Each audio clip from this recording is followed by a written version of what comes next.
दोस्तों, एक महिला दारोगा रात को सोई तो थी, लेकिन सुबह जब वह उठी तो उसे कुछ अजीब महसूस हुआ। जब उसने अपने बदन पर हाथ फेरा तो वह चौंक गई, क्योंकि उसके शरीर पर एक भी कपड़ा नहीं था। वह पूरी तरह से निर्वस्त्र अवस्था में बिस्तर पर पड़ी हुई थी। उसकी नजर जब साइड में चल रहे टीवी पर गई तो उसकी आंखें फटी की फटी रह गई, क्योंकि टीवी पर उसी का वीडियो चल रहा था जिसमें वह पूरी तरह से नग्न थी और कोई व्यक्ति उसके साथ संबंध बना रहा था। तभी रूम का दरवाजा खुलता है और एक व्यक्ति अंदर प्रवेश करता है। जब वह महिला दारोगा उस व्यक्ति को देखती है तो वह हैरान रह जाती है। दोस्तों, आखिर कौन था वह व्यक्ति और क्या हुआ था उस महिला दारोगा के साथ? तो आइए जानते हैं इस कहानी की पूरी सच्चाई। उत्तर प्रदेश का एक शहर लखनऊ। दोस्तों, लखनऊ के पुलिस मुख्यालय में तैनात एक महिला दारोगा जिसका नाम था सुनीता उपाध्याय। सुनीता उपाध्याय वहां पर 2 सालों से नौकरी कर रही थी। परिवार में उसका एक पति था और एक 7 साल का बेटा। पति सरकारी नौकरी में ग्राम सेवक के पद पर तैनात था और उसकी नौकरी लखनऊ से 100 किलोमीटर दूर थी, इसलिए वह अपने बेटे के साथ वहीं रहता था। और सुनीता पुलिस मुख्यालय लखनऊ में ही रहती थी, जहां उसे क्वार्टर अलॉट किया गया था। ये घटना 20 जनवरी 2016 की है, जब पुलिस स्टेशन में वायरलेस पर हुड़दंग की खबर आती है। इसके बाद तुरंत पुलिस दल रवाना होता है, जिसमें सुनीता उपाध्याय भी शामिल होती है। वहां पहुंचने पर स्थिति ऐसी बन जाती है कि लाठी चार्ज करना पड़ता है। इस लाठी चार्ज के दौरान कई लोग घायल हो जाते हैं और इलाज के दौरान 2 लोगों की मृत्यु हो जाती है। मामला मीडिया में आते ही बड़ा हो जाता है और जो पुलिस वाले वहां ड्यूटी पर थे उन्हें लाइन हाजिर कर दिया जाता है। इसमें सुनीता उपाध्याय भी शामिल थी। लाइन हाजिर होने के बाद सभी पर इंक्वायरी बैठाई जाती है। सुनीता उपाध्याय इस स्थिति से बहुत डर जाती है। उसे अपनी नौकरी जाने का डर सताने लगता है और उसी की मदद के लिए वह अपने थाना इंचार्ज कुलदीप यादव के पास जाती है। कुलदीप यादव उसे आश्वासन देता है कि वह उसकी नौकरी को सुरक्षित रखेगा। इसके बाद 3 फरवरी 2016 की शाम को कुलदीप यादव सुनीता को फोन करता है और कहता है कि उसके केस के सिलसिले में कुछ चर्चा करनी है। वह उसे अपने क्वार्टर पर बुलाता है। सुनीता तुरंत राजी हो जाती है और आधे घंटे के अंदर वहां पहुंच जाती है। जब वह कुलदीप यादव के क्वार्टर पर पहुंचती है और दरवाजा खटखटाती है तो अंदर से आवाज आती है, हाँ, दरवाजा खुला है, अंदर आ जाओ। सुनीता अंदर जाती है और देखती है कि कुलदीप यादव ड्राइंग रूम में बैठकर शराब पी रहा होता है। मेज पर शराब की बोतल और 2 गिलास रखे हुए थे। यह देखकर सुनीता थोड़ी असहज हो जाती है, लेकिन कुलदीप उसे कहता है कि यहां कोई फॉर्मेलिटी की जरूरत नहीं है। वह उसे फ्रैंक होकर बैठने के लिए कहता है। सुनीता सोफे पर बैठ जाती है और पूछती है कि कैसे बुलाना हुआ।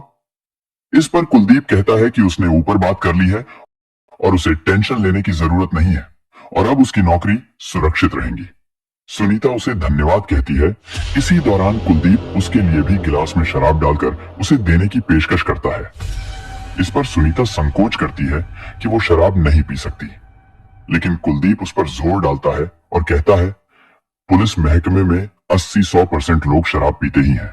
ये जानकर सुनीता मजबूर हो जाती है और शराब पीने के लिए तैयार हो जाती है। पैक लेते हुए सुनीता और कुलदीप के बीच बातचीत होती है। कुलदीप उसे फ्रैंक होने की कोशिश करता है और पूछता है कि उसके परिवार में कौन कौन है और वे क्या करते हैं। सुनीता बताती है कि उसका परिवार लखनऊ से 100 किलोमीटर दूर रहता है। कुलदीप भी बताता है कि उसका परिवार कानपुर में रहता है और वह यहां अकेला ही रहता है। इस प्रकार बातचीत का दौर शुरू होता है। सुनीता अब तक 3 पैक शराब पी चुकी थी और नशे में आ चुकी थी। इसी मौके का फायदा उठाकर कुलदीप अपनी जगह से उठता है और सुनीता के करीब जाकर बैठ जाता है। सुनीता थोड़ी सी बुझा जाती है। कुलदीप उसके कंधों पर हाथ रखता है और सहलाने लगता है। सुनीता को समझ नहीं आता कि कैसे प्रतिक्रिया दे या कैसे मना करे, क्योंकि वह मजबूरी में भी फंसी हुई थी और शराब का नशा भी चढ़ा हुआ था। पति से दूर रहने के कारण सुनीता के भी कदम हल्के हल्के बहकने लगे थे। फिर भी वह कुलदीप को रोकने की कोशिश करती है, लेकिन कुलदीप उस पर प्रेशर डालता चला जाता है। कुलदीप उसे समझाता है कि यहां उनके अलावा कोई नहीं है और यह बात किसी को पता नहीं चलेगी। धीरे धीरे सुनीता भी उसके बातों में आने लग गई। एक एक कर और पैक चलते हैं और फिर कुलदीप यादव सुनीता को लेकर अपने बेडरूम में चला जाता है। वहां उसे निर्वस्त्र कर, खुद भी निर्वस्त्र होकर वह उसके साथ शारीरिक संबंध बनाता है। सुनीता इस समय पूरी तरह नशे में थी और बेहोशी में कुलदीप का साथ दे रही थी। पूरी रात यह सिलसिला चलता रहता है और दोनों कब सो गए उन्हें पता भी नहीं चला। सुबह जब सुनीता की आंख खुलती है तो अपने आप को निर्वस्त्र अवस्था में बेड पर पाती है। उसे याद आने लगता है कि रात को क्या हुआ था। उसे खुद पर बहुत पछतावा होता है कि उसने यह क्या कर डाला। अगर वह होश में होती तो कभी ऐसा नहीं करती। लेकिन असली झटका तो अब लगने वाला था। सुनीता जब पलट कर देखती है तो दीवार पर लगी हुई एलईडी में एक वीडियो चल रहा होता है। जब वह वीडियो देखती है तो हैरान रह जाती है। वीडियो में वह खुद नजर आ रही थी और कुलदीप यादव उसके साथ संबंध बना रहा था। उसने सब कुछ रिकॉर्ड कर लिया था। तभी दरवाजा खुलता है और कुलदीप अंदर आता है। सुनीता उसे आश्चर्यचकित नजरों से देखती है और पूछती है कि सर, ये सब क्या है? एक तो आपने मेरे साथ इतना गलत किया, जब मैं होश में नहीं थी आपने मेरा फायदा उठा लिया, ऊपर से आपने मेरा वीडियो भी बना लिया और उसे टीवी पर चला रहे हैं। कुलदीप कहता है, जस्ट कूल यार, टेंशन क्यों लेती हो? ये तो बस मैंने इसीलिए बनाया था ताकि जब मन करे देख सकूं और एंजॉय कर सकूं। सुनीता को बहुत गुस्सा आ रहा था लेकिन वह कुछ कर नहीं सकती थी क्योंकि कुलदीप उसका बॉस था और उसकी नौकरी खतरे में थी। साथ ही उसका वीडियो कुलदीप के फोन में था। सुनीता वहां से निकल जाती है। इस सिलसिले की शुरुआत के बाद कुलदीप यादव लगातार सुनीता का शोषण करने लगा। वह बार बार उसे अपने क्वार्टर पर बुलाता और ना चाहते हुए भी सुनीता को मजबूरन आना पड़ता। अब महीने में करीब 20 दिन सुनीता अपनी रातें कुलदीप यादव के क्वार्टर पर बिताने लगी थी।